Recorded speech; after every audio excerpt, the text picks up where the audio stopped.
right. It's hard to breathe, but that's alright. Hush. Some people on the internet are going to tell you that you need to pay 7 lakhs for stem cell therapy or 8 lakhs for some red light laser therapy for your autistic child. When you hear that as a parent, it can be something so critical and shake you. Because is it this final thing that's going to help my child? Fear is real, I can understand it, because when it comes to your child, you can't take chances. You want to try everything. But I want to tell you something. Real change and real improvement does not come because you do one thing suddenly. It comes when you consistently do small things over time to support your child. Let me tell you 5 small things you can do. First, start observing your child, because this autistic child in front of you is very different. They're not even same as the other autistic child. They are their own unique person. So have a notebook, make a log of what they say, what their behaviors are, what triggered them, what new things did they show you, what new things did they like, what books they like, what toys they like, what food they like. Have a complete log of your child, and in that log, most importantly, write what makes them happy. Which picture did they like? Which book did they like? Which song did they like? Information is very powerful. I'm going to tell you how to use that. Second thing is to find a very good therapist for your child. A good therapist is someone who spends time understanding your child. They don't only come with their preset versions of autism, but they also look at your child. They also see what they like, how they behave, and they're trying to understand their behaviors.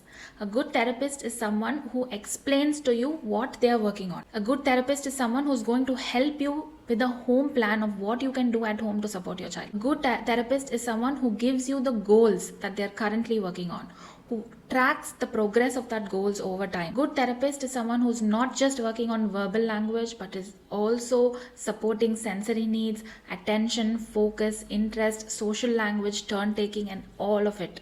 Third, once you have all of this information from your therapist, sit and do some learning. Try to understand what is joint attention. Try to read about echolalia and Gestalt language learning. Make your own notes. Become familiar with what it is. Because information beats fear. When you don't have that information and you listen to all these so-called experts recommending stem cell and laser therapy and all of that, you're going to feel fear because you don't know what it is. When you have an autistic child, you're going to constantly be learning. Make a plan for yourself. It can be very short what you can do in the next 1 or 2 weeks. Don't think about the long term. Don't keep thinking only about the future. Think about now. Think short term. And if you want help with the plan, I have so much free resources on YouTube, long videos with a lot of activities and goals and explanations. Comment link if you want my video. Once you have a small plan, start working with your child. Start with 10 or 15 minutes a day. You don't have to sit for 2 hours and 3 hours to teach your child. It can start like 5 minutes in the morning, 5 minutes after dinner, 5 minutes after before sleep. And during these 5 minutes, use their favorite activities, use their interest. For example, if your child is 3 years old and you're trying to teach vocabulary, get a list of vocabulary that a 3-year-old should know.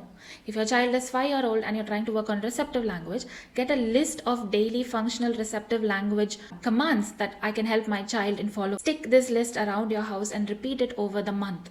Repetition really helps in learning. Will this process take time? Yes. But if you have the knowledge and if you are well equipped and you follow through it over 6 months and 8 months, you'll definitely see progress in your child. So much progress. Visible change will happen. It's not like overnight miracles, but it is real developmental progress. I'm not saying therapy is not important. Don't send your child to therapy. I'm saying along with therapy, equip yourself, get guidance and support your child at home. You don't have to panic and spend all your life saving on some revolutionary therapy because someone online said that it is urgent and it is life-changing. Your child needs structured support. A parent who's day in and day out trying to teach them, trying to learn for themselves and support their child and understand their child.